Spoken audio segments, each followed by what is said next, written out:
Hello guys, welcome back to another movie review. Today we are reviewing Meg to the Trench. Yes, Meg 2 is the new Meg movie starring Jason Statham, and it is a film that nobody asked for, I felt. All of a sudden this Meg 2 film was coming out and I'm like, Meg 1 was one of those weird films I've never seen, so if you missed that, and go back and watch the retro movie review from yesterday where I reviewed Meg, the first movie. Anyways, the second one I thought, well, this is just going to be as bad as the first one, let's be honest. Like, it's not really going to, be amazing. So how can I make this more interesting for myself? So I went to see the film in 4DX at my Cineworld. And I gotta say, 4D review, the best 4D film I've ever seen. I honestly was sat there and I felt like I needed a seat belt because the seat was pushing me so far down. I constantly had to keep pulling myself back up, holding the cup holders so that I wouldn't actually move. The seat was so like that. I was so jolty. It was an unbelievable experience. Being inside like one of the submarines and stuff and that type of vibe. Obviously, not very good to talk about right now, but it was that type of vibe. There was kids in the screen and they were laughing all the way through it.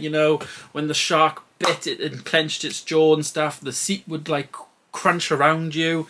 It honestly was really immersive, and the water spraying, of course, and all that. And one of the things I did notice, which I've never noticed in a 4D film before, was the smell. The smell and scent was really profound in my local Cineworld. So an amazing experience on the 4D side of things. Review-wise, that doesn't really apply to the score, but the film, the whole experience, I say, was amazing. So I'm glad I did that because I probably would have walked out if I'd watched it otherwise. So that's really where I'm going to lead to my main review. This movie is a film that like I said, nobody asked for this. Like, who asked for Meg 2? And who's asking for Meg 3 if they're thinking of making that? Maybe it's the fact that these type of films make a ton of money.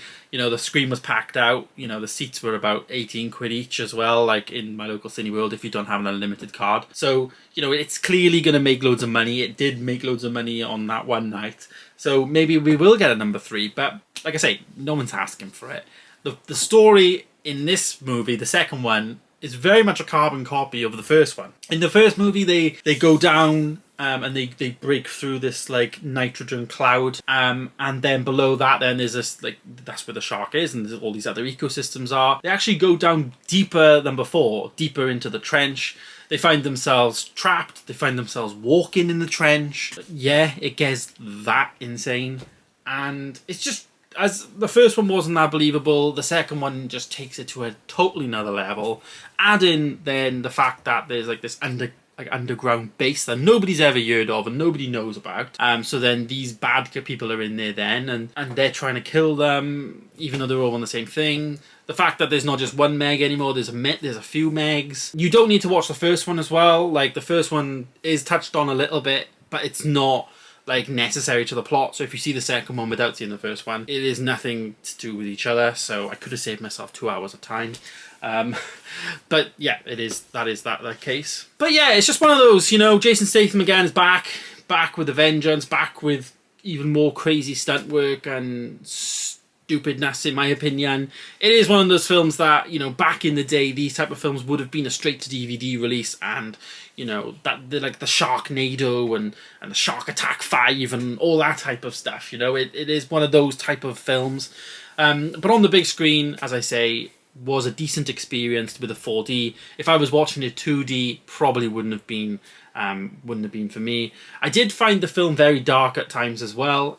So the 3D did struggle, I found, in terms of the depth. It wasn't really there because when they were in the trench and it was dark most of the time, I did find myself kind of squinting my eyes a bit. And I've got really good eyesight, you know what I mean? But it was just a little bit dark for me on some scenes. But it is what it is. My review then, I am going to give it a 1.5 star. It is, in my opinion, worse than the first Meg movie. I preferred the first one to the second one. The experience of 4D obviously is this totally separate thing. It's nothing to do with the review.